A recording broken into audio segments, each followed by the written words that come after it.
Change entropy due to transfer of heat through a finite temperature difference.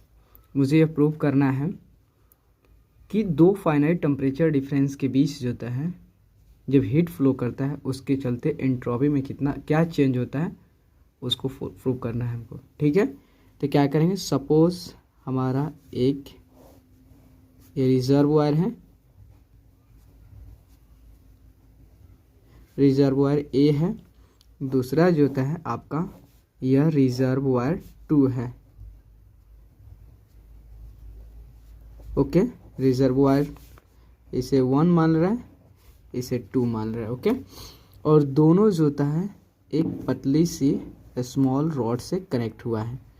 ठीक है, small rod से connect हुआ है और इसकी जो टेम्परेचर आपका T1 है, इसका टेम्परेचर जो T2 है। ठीक है, ओके, और ये जो होता है सिस्टम जो होता है, मानते हैं दो, इसको क्या कर रहे हैं, ये तो पूरे जो होता है इसको वन सिस्टम मान ले रहे हैं। ठीक है,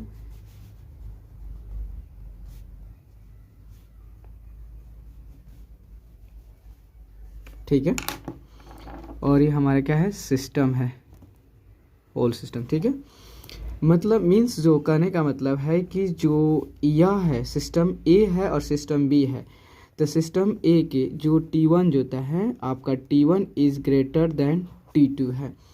तो टेम्परेचर डिफरेंस के कारण आपको पता है कि जो हीट जो होता है हायर टेम्परेचर से लोअर टेम्परेचर की ओर जाएगी। ठीक है, हायर टेम्परेचर की लोअर टेम्परेचर की ओर जाएगी, और जिस सिस्टम से हीट जो होता है वो बाहर जाता है, निकलता है उस सिस्टम से, तो उसकी इंट्रोपी डिक्रीज होती है, और जिस सिस्टम जाता है उसकी इंट्रोपी इंक्रीज होती है। ठीक है, लेकिन ओवरऑल जो होता है ये सिस्टम जो होता है इसकी इंट्रोपी हमेशा इंक्रीज होती है। ठीक है, वह पर, और ये क्या है, इरिवर्सिबल प्रोसेस, क्योंकि फाइनाइट टेम्परेचर डिफरेंस होता है, मीन्स इसमें इरिवर्सिबल प्रोसेस है।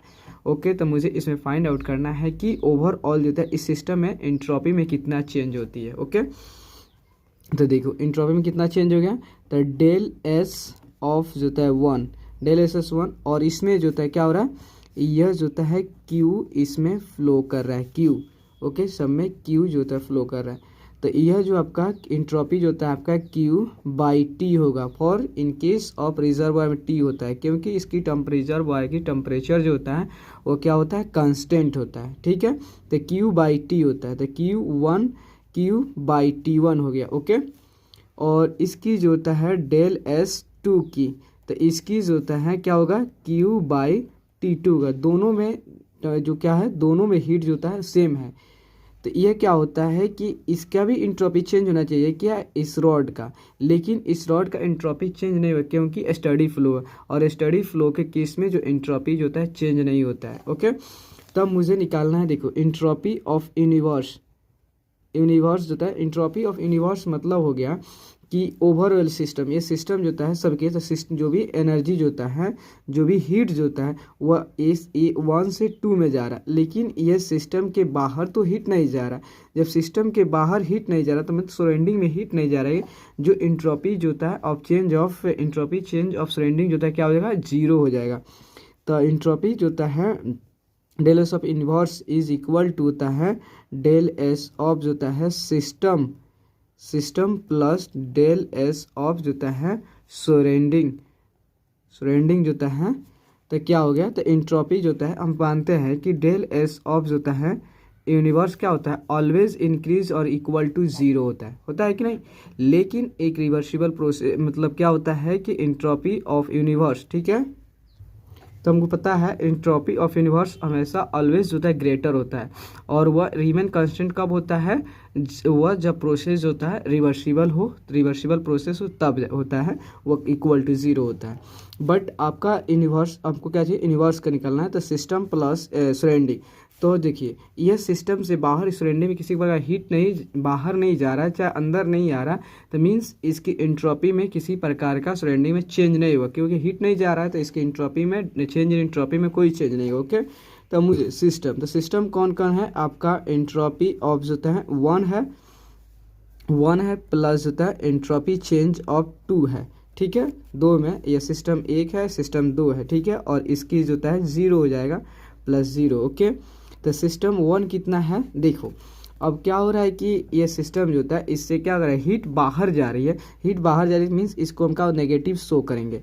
लेकिन इस सिस्टम में जो होता है T2 टेम्परेचर और रिजर्वॉयर 2 में जो होता है इसमें हीट ऐड हो रही है, तो हीट एडिशन को हम पॉजिटिव से शो करते हैं। ओके, तो क्या हो गया, देखो, तो डेल S1 तो यह क्या होगा, negative of Q by T1 plus से डेल S2, इसकी इंट्रॉपी जो होता है Q प्लस T2 हो गया। ओके, तो डेल S ऑफ यूनिवर्स तो क्या होगा, जब आपने ये मानते suppose Q by T2 minus Q1 by T1, तो आपका क्या हुआ, T1 T2 को जब आप LCM लेंगे T1 T2 को और Q को बाहर कर देंगे तो आपका कितना हो जाएगा, तो T1 माइनस T2 होगा। ठीक है, T1 माइनस T2 जो होता है, तो देखो, तो Q into T1 minus T2 by T1 into T2 del S of universe. ठीक है, ये हमारा निकल गया।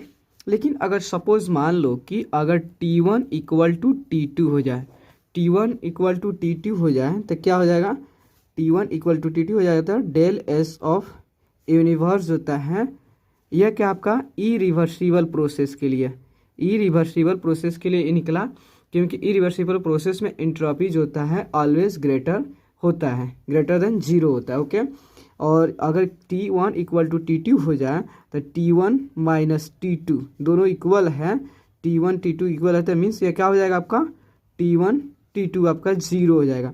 मतलब डेल S ऑफ यूनिवर्स मतलब आपका 0 हो गया, तो इक्वल टू 0 हो गया, तो मीन्स ये क्या आपका रिवर्सिबल प्रोसेस के लिए, रिवर्सिबल के लिए आपका है। अगर सपोज मान लें कि अगर मान लें कि T1 T2 जो होता है T2 ग्रेटर देन T1 है, अगर T2 ग्रेटर देन T1 है तब क्या होगा उस कंडीशन में, तो डेल S ऑफ जो होता है यूनिवर्स आपका देखो Q इंटू T1 और माइनस T2 जो होता है और T1 T2। अगर मान लो कि यह T2 बड़ा है तो मीन्स नेगेटिव साइन बड़ा है, तो मीन्स नेगेटिव आएगा, तो ये ओवरऑल जो हमारा क्या देगा, ओवरऑल हमें नेगेटिव शो देगा। किसका, यह del S of universe negative show करेगा। लेकिन नेगेटिव जो होता है वह क्या करता है, नेगेटिव जो होता है जो होता है del S change in entropy of universe होता है, अगर लेस देन 0 है तो मीन्स वह केल्विन प्लैंक स्टेटमेंट को वायलेट कर रहा है। मतलब यह क्या हमारा इम्पॉसिबल है। ओके, इम्पॉसिबल क्यों इम्पॉसिबल, क्योंकि ये जो होता है वायलेट करता है किसको, केल्विन प्लैंक स्टेटमेंट को, केल्विन प्लैंक स्टेटमेंट को